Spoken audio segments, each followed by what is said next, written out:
দিচ্ছেন। হযরত ওমর যখন আসছেন উম্মে সুমাইয়ার মাধ্যমে রাদিয়াল্লাহু তাআলা আনহা, তেনার কোরআন তেলাওয়াত শুনে যখন আল্লাহ কান থেকে দিল পর্যন্ত পৌঁছে দিল, তখন দিলের দুনিয়াটাকে আবাদ করে দিল কে? আল্লাহ করে দিলেন। যখন করে দিয়েছেন, আমার নবীর কাছে তলোয়ার নিয়ে দৌড়াতে দৌড়াতে যখন আসতেছেন, 39 জন মুসলমান দাঁড়িয়ে গিয়েছেন। ভেবেছেন ওমরের সাথে যুদ্ধ করতে হবে। নবীজি যখন দাঁড়িয়ে নারায়ে তাকবীর দিলেন, সবাই দাঁড়িয়ে গেলেন আল্লাহু আকবার বলে। কারণ আগে, যুদ্ধের আগে সবাই আল্লাহু আকবার বলতেন, আল্লাহর নামের উপরে, একাত্মবাদের উপরে, তাওহীদের উপরে প্রতিধ্বনি দিয়ে তারপরে যুদ্ধের ময়দানে নামতেন। ওমর যখন আসতেছে, সাহাবারা যখন দাঁড়িয়ে গেলেন নবীর নারা শুনে, ভাবলেন হয়তো ওমরের সাথে যুদ্ধ লাগতে হবে, যুদ্ধ করতে হবে। কিন্তু যখন হযরত ওমর এসে তলোয়ারটা আমার নবীর কদমে দিয়ে দিলেন, সুবহানাল্লাহ, তখন সবাই বুঝে গেলেন আমার নবী তো ওমরের আশার ইস্তেকবাল দিচ্ছে। বললেন, ইয়া রাসূলুল্লাহ, আপনি ওমরের আশার ইস্তেকবালে নারা কেন দিলেন?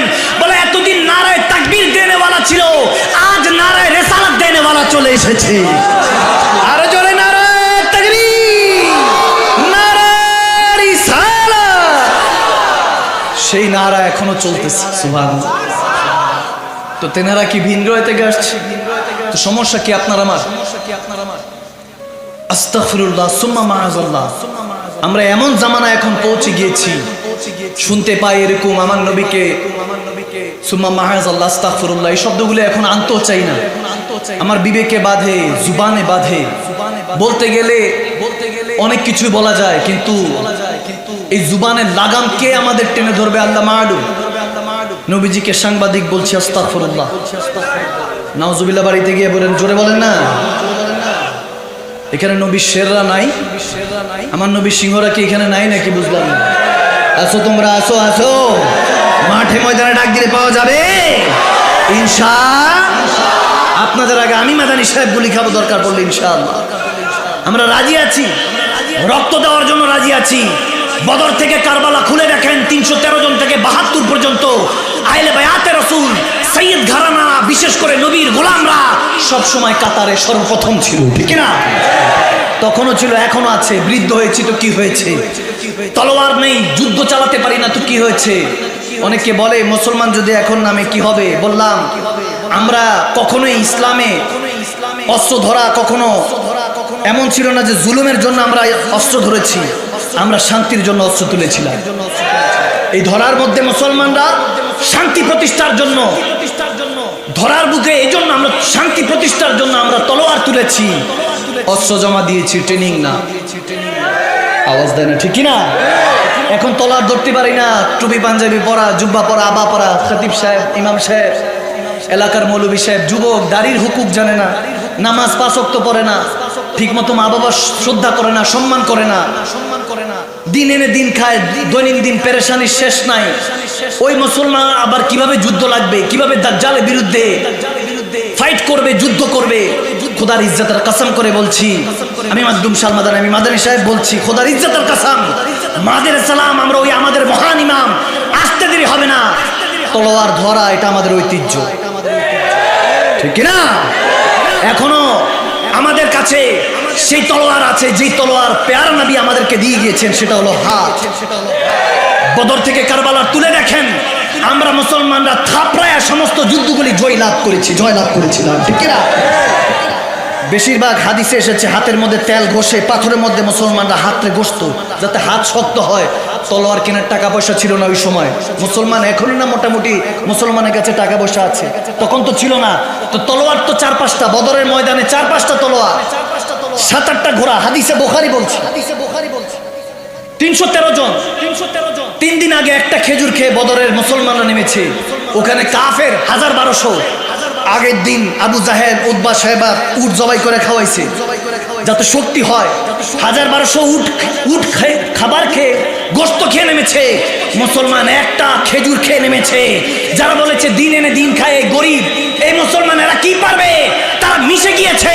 আর মুসলমান ওই গরিব 313 জন ইতিহাসকে রচনা করেছিলাম, ঠিক না? সেই মুসলমান এখন নাই নাই নাই নাই। ইমানকে, ইমানের তলোয়ারকে ধার দিতে হবে। আল হক মুরুন, হক কথা তিতা হলো বলতে হবে। মুমিন যে বলবে হুজুর ঠিকই আছে, তিত করলা খেলে রক্ত পরিষ্কার হয়, হকের কথা বললে ইমান পরিষ্কার হয়, ঠিক না? এজন্য ইমানের কথা দৃঢ়তার সাথে, আকীদার কথা বলতে হবে। আমার নবীকে সুমা মায়াজাল 8-10টা মুর্দা মানুষের মতো মদিনাতুল মুনাওয়ারায় পড়ে আছে ভাইয়েরা আমার, আওয়াজ দেন না, পড়ে আছে নাউজুবিল্লাহ। আমার হুজুর জিন্দা নবী, আমরা জিন্দা নবীর কলমা পড়েছি, আমরা কোনো মুর্দা নবীর কলমা পড়ি নাই। সাংবাদিক অর্থ আপনার জানা নাই মুসলমান। মুফতি সাহেব, আপনি সাংবাদিক অর্থ, সাংবাদিকদেরকে খুশি করার জন্য, মিডিয়ার ভাই বাবাদেরকে খুশি করার জন্য আপনি অন্য ব্যাপারও বলতে পারেন। মেসেঞ্জার তেনাকে বলা হয়, পেগাম্বার নবী তেনাকে বলা হয়, যিনি সত্য কথা হকের থেকে হকই আনেন, যিনি সত্য থেকে শুধু কেবল সত্য আনেন। কিন্তু সংবাদ পাঠকের মধ্যে, পাঠের মধ্যে সত্য মিথ্যা দোনোটা মিশ্রিত থাকে। আপনি সুমা মায়াজাল্লাহ আমার হুজুরে পাককে, যেখানে জার্নালিজম, আপনি জার্নালিস্ট আর মেসেঞ্জারের মধ্যে পার্থক্য বুঝেন না, তাহলে আমাদের অধপতন আসবে না তো কাদের অধপতন আসবে? আমরা দেশ বারবার স্বাধীন করলেও কখনো এটা স্বাধীন হবে না যতক্ষণ পর্যন্ত না আমার নবীর প্রতি আদব মহব্বত আসতেছে, আমার হুজুরে পাকের উপরে যতক্ষণ পর্যন্ত না আদব আসতেছে ততক্ষণ পর্যন্ত আল্লাহর ভয় অন্তরের মধ্যে বান্দার প্রবেশ করবে না। ইত্তাকিল্লাহ ফাত্তাকুল্লাহ মাস্তাতাতুম, রূহ দিয়ে জিসম দিয়ে আল্লাহ তাবারক ওয়া তাআলাকে ভয় করার কথা কে ভয় করে? কে ভয় করে? কারণ আল্লাহকে দেখেই নাই, ভয় করবে কিভাবে? তো ভয় আসবে কিভাবে? যখন আমার হুজুরে পাক দয়াল নবী, নূরের নবী, রাহমাতুল লিল আলামিন নবীর মহব্বত আপনার অন্তরের মধ্যে আসবে, আদব আসবে। যখন আদব এবং মহব্বত অন্তরে প্রবেশ করবে, খোদার ইজ্জতের কসম, ইত্তাকিল্লাহ, আল্লাহর ভয় আপনার ভিতরে রাজত্ব করবে। যখন খালিক ও মালিকের ভয় বান্দার অন্তরের মধ্যে প্রবেশ করে, আলা ইন্না আউলিয়াল্লাহি লা খাউফুন, খোদার ইজ্জতের কসম, তার অতীতের গুনাহও ভয় করে না, তার অতীতের গুনাহও ভয় থাকে না, ভবিষ্যতে জাহান্নামেরও ভয় থাকে না, বরং তার উসিলায় আল্লাহ জান্নাতি বানাতে থাকবে। সুবহানাল্লাহ। ঘোষণা কার? আওয়াজ দেন, ঘোষণা কার? উলামায়ে কেরাম থেকে জিজ্ঞেস করেন। আল্লাহ তাবারক ওয়া তাআলা হাদিসে কুদসির মধ্যে আমাদের প্যারা নবী বুখারী মুসলিম শরীফে শিখিয়ে রেখেছেন আমাদেরকে, হাশরের ময়দানে জঞ্জির ধরে আল্লাহ ওয়ালারা একে অপরের হাত ধরে বলবে, আল্লাহর কাছে লাড করে, যেমন বাচ্চারা মা বাবার কাছে চকলেট চায়, এভাবে লাড করে হাতে হাত রেখে বলবে, মাওলা ইখওয়ানুনা কানু ইউসাল্লুনা মানা হুজ্জুনা মানা আমলুনা মানা ফাদখালতুমুন নার। আল্লাহ ওয়ালারা, সাদিকিন বান্দা, মুত্তাকিন বান্দারা, এখনকার কমিনরা না, যারা দুনিয়ার এশ ও আরামের জন্য আল্লাহ রাসূলের দ্বীনকে বিক্রি করে দেয়। আমরা তো গরিবকেও এখন গালি বানায় দিছি, অথচ ধনীদেরকে যাকাত ধনীদের উপর ফরজ, গরিবদের উপর নয়। ধনীরা গরিবের চৌখাটে আসার কথা, কিন্তু যখন গরিবরা, যারা ফাকির ছিলেন আল্লাহ রাসূলের, যেনাদের দাম টাকা পয়সা না থাকলে যেনাদের দাম বাড়ে, কারণ আমার নবীর কাছেও টাকা পয়সা ছিল না, চাটাইতে ঘুমাইতেন, কিন্তু যেই চাটাইতে আমার নবী পিঠ লাগাতেন সেটা আরশ ও আল্লাহর থেকেও দামি, জান্নাত থেকেও দামি, ঠিক না? আমার নবী গরিবানা ফকিরানা জিন্দেগিকে সবচেয়ে উচ্চ মাকামি দিয়েছিলেন। যখন গরিব 500-1000 টাকা ঈমান বিক্রি করা শুরু করলো, তখনই আমাদের উপরে আযাব গজব নাজিল হওয়া শুরু করেছে। কথাগুলি তিতা হতে পারে, খারাপ লাগলে উঠে চলে যান, উই ডোন্ট কেয়ার। আমরা কাউকে তোয়াজ করে কথা বলি না, জানি হলে 313 জন, নইলে 72 নিয়ে বসতে হবে। ফয়সালা আমাদের, হইলে বদর নইলে কারবালা। আপনারা আমার উপরে দায়িত্ব, আমাকে জবাবদিহিতা করতে হবে। কোরআনে পাকের মাহফিল তাফসিরের নামে কি পড়ে এসেছি, কি পড়িয়ে এসেছি।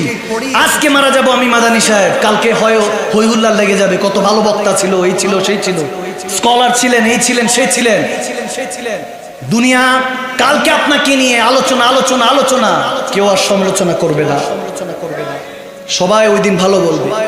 যে ভালো আপনি শাস্তে চাচ্ছেন মানুষের কাছে, খোদার ইজ্জতের কাসম, যতক্ষণে আপনার কাছে পকেটে টাকা আছে, ফুলুস আছে, আপনার নামের মিছিল আছে, জুলুস আছে, টাকা শেষ, ক্ষমতা শেষ, এক সপ্তাহের জন্য বিছানায় পড়ে যান, আপনার ঘরের মানুষটা পাশের রুমে গিয়ে বলবে, আল্লাহ তোমার বান্দা তুমি নিয়ে যাও। এই হলো দুনিয়া। আর দুনিয়া সিজুল মুমিন জান্নাতুল লিল কাফির, দুনিয়াটা মুমিনের জন্য জেলখানা, আর কাফেরদের জন্য আরামখানা, জান্নাত বলা হয়েছে। তো মুমিন জেলখানার মধ্যে কয়েদিরা ভালো থাকে না খারাপ থাকে? আওয়াজ দেয় না, খারাপ থাকে না ভালো থাকে? খারাপ থাকে, এই জন্য কম থাকবে। যে মুমিন তার কাছে কম থাকবে, যে কমিন তার কাছে বেশি থাকবে। আওয়াজ দেন, আওয়াজ দেন।